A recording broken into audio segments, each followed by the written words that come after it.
today I'm gonna try to put a winch in. So let's go have some fun before it rains on us.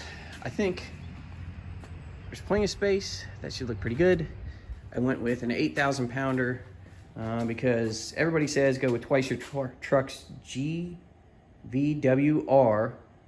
gross vehicle weight rating, I think, which is somewhere in the neighborhood of 4,000 pounds for that. So 8,000, it wasn't worth pretty much doubling the cost to get another 1,000 pounds when it's gonna see occasional, if ever, use. It's kind of just a pretty piece right now.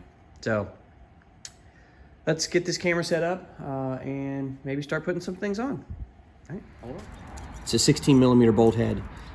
And the nuts are square capture nuts. So there is a slot at each corner of that winch mount that this slides into. You thread it up from the bottom.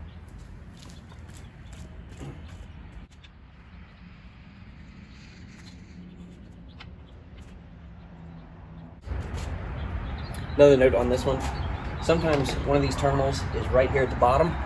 If it is, you might want to put that wire on first. Usually that's a ground wire, according to the instructions at least. But on this one, it's on the backside, so I got plenty of room, so I can go ahead and mount, and I'll still be able to get to this one. It's right back here on the backside, facing directly towards that grill.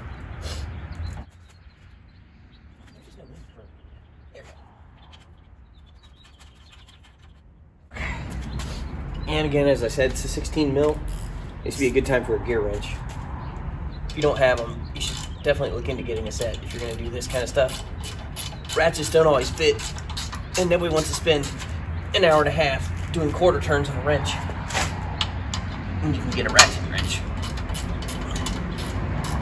You don't even have to get expensive ones. Start with cheap ones, see if you like them.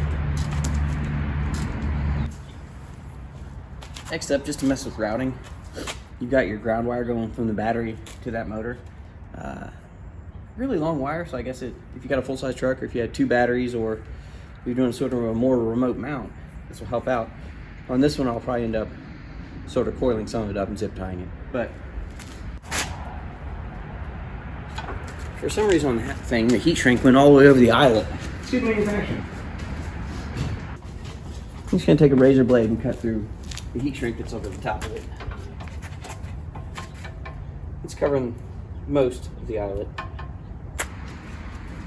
Now, according to my IKEA-like picture directions, these brackets get mounted onto here, roughly like that. Also, recommendation if you're going to be doing stuff outside and it's cold, lots of coffee. I'm sure there's some sort of warning in the instruction manual about, wear gloves when messing with wire rope, but ta-da. So that go that way. Little screws on the backside actually lock this into place. This will slide wherever you want. Some people like it offset for some reason, like maybe you've got obstructions or something. Maybe the tiny little ground strap wire here wouldn't reach unless it's only on this side. Who knows? I don't know. I think I'm going to center it for now. And if I need to move it later, I will. This makes me question the quality of this winch even more. These are the clear/white zip ties, which, as everyone knows, are garbage.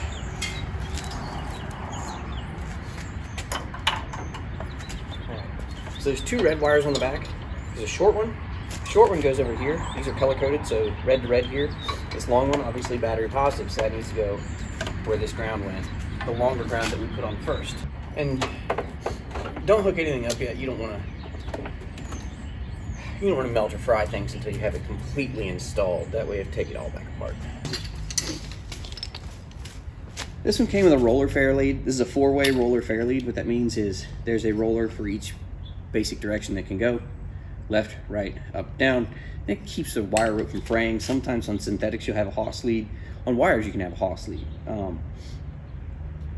The limited use this is going to get, I'll probably end up replacing this with a Haas lead. And a Haas lead basically is just an aluminum block that goes in front of this with a slightly smaller opening so that this steel wire sort of rubs on the aluminum, but there's no rollers. So this comes out, this goes onto this, which goes here, but you got to put this on first because that hook is too big to go through here. There's just enough room between the fair lead to get your cable to. So, okay, now I think I need to get the rollers mounted. They go right here, little 2 bolts, and then we'll try to pull that through. How does that? Oh, that's good. Okay, we're not going to be using this roller fairly. Here's why. Genius. Check this out. You're going to love it. So, 1, 2. 1, 2. Those 2 holes have to line up with these 2 holes. And what you'll notice very quickly is that this roller fair lead is much smaller than the opening on this. So, for today's purposes, that's not going to have a fair lead on it. But you do need a fair lead. So, my guess is obviously there has to be different sizes. So, since I was going to do a Haas, I will just look up a Haas fair lead. I'll measure this, see what the bolt distance is, and that'll be the kind that I'll get.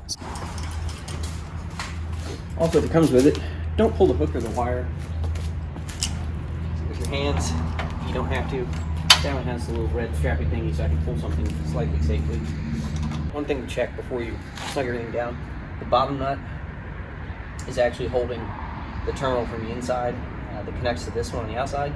Make sure these are snugged up, the bottom nut, before you do anything else. Again, sure sign, this is not a quality item. Clear/white zip ties.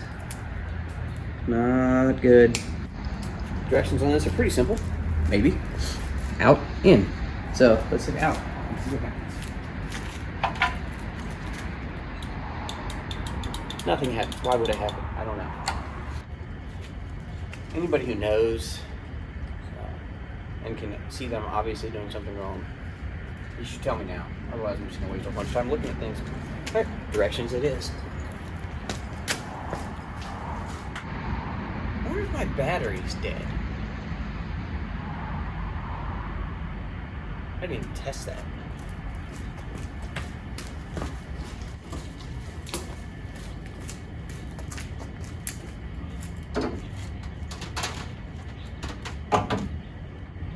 My battery is not dead. I'm not getting very good feelings about this winch.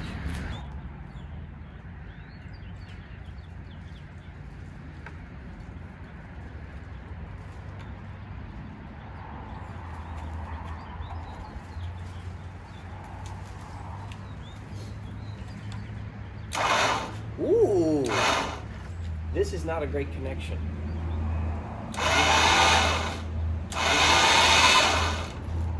But at least that's something I can fix. Probably with zip ties or duct tape. And then we'll go out.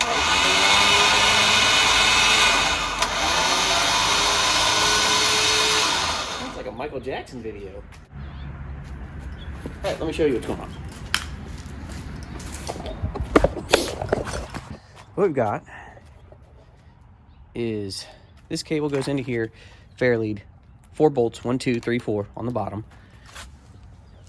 As you can see, and that holds that on.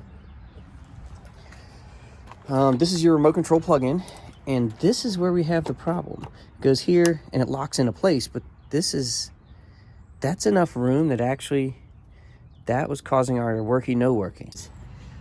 If you can see here, red to red, yellow to yellow, black to black. And those will go back here. You don't really have much routing choice on these, they're pretty short. Your long red wire, or battery cable thickness wire, goes here. That goes to the positive cable.